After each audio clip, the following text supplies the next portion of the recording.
जितने लोगों, आप लोग जितने लोग भी टीवी के माध्यम से देख रहे हैं या जितने लोग आस्था चैनल के माध्यम से, फेसबुक यूट्यूब के माध्यम से, और जितने लोगों को नज़दीक से अगर ये बेलपत्री ना दिखे तो आप लोग एलईडी के माध्यम से इसका स्मरण करिएगा जरा। ये बेलपत्री की पत्ती है। इस बेलपत्री की पत्ती में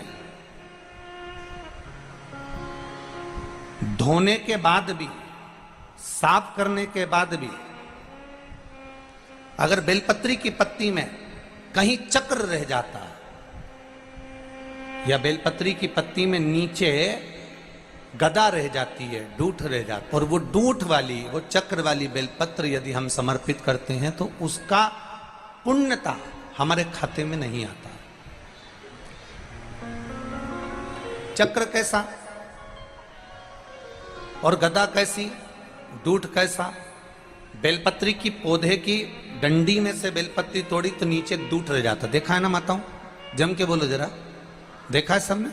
उस डूठ को निकाल दिया जाता है, उस डूठ को निकाल कर रख दिया जाता है। अब चक्र की स्थिति क्या रहती है कि बेलपत्री का जो पौधा होता है उस पौधे में किसी किसी पत्ते में एक जैसे कागज रहता है, और कागज में एक चने का दाना रख दो, और चने का दाना रखकर कागज को दबा दो तो उसमें फुंसी जैसा एक भाव उत्पन्न हो जाता है। कभी कभी आप लोगों ने देखा होगा, उसमें उभरा हुआ भाग उत्पन्न हो जाता है। जिस बेलपत्री के पत्ते में, जिस बेलपत्री के पत्ते में कहीं उभरा हुआ सा भाग अगर नजर आता है, जैसे दाने जैसा अगर नजर आता है, या बेलपत्री का पत्ता नीचे से एक बिंदु जैसा उचक कर सामने आ जाता है तो वो चक्र माना जाता है। वो बेलपत्री शिव को समर्पित नहीं करी जाती।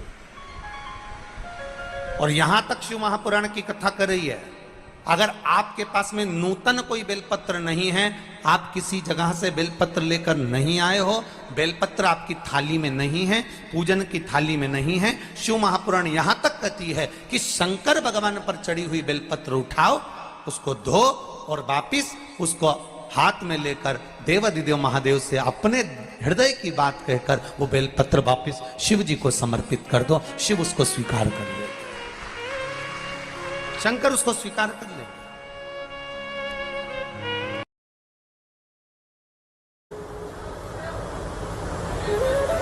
और एक बात का और स्मरण रहे, खाने के लिए जो बेलपत्र हम जी जी भगवान, हम जो बेलपत्र खाते हैं भगवान शंकर पर चढ़ी हुई, वो 3 की बनी हुई एक बेलपत्र वाली नहीं खाना। कई बेलपत्र आपने देखा होगा कि 3 की एक वाली भी रहती है, कि वो तीनों एक जैसी रहती है, इस तरह से दिखने लगती है। वो देखिए आप लोगों ने, 3 की एक दिखती है, वैसी नहीं। बेलपत्र जो 3 पत्ते की होती है, फिर अच्छे से समझ लेना, जो 3 पत्ते की बेलपत्र होती है, उसी बेलपत्र को शिवजी पर चढ़ाकर उसी बेलपत्र का सेवन करना चाहिए। और एक बात और अच्छे से समझ लो, अगर बेलपत्र खाने से मुख में छार आ रहा हो, जीवान क्षारित हो रही हो, या छाले पड़ रहे हो, किसी किसी को सहन हो पाता है, नहीं हो पाता, तो हफ्ते में 2 हफ्ते में एक बार पा सकते हैं।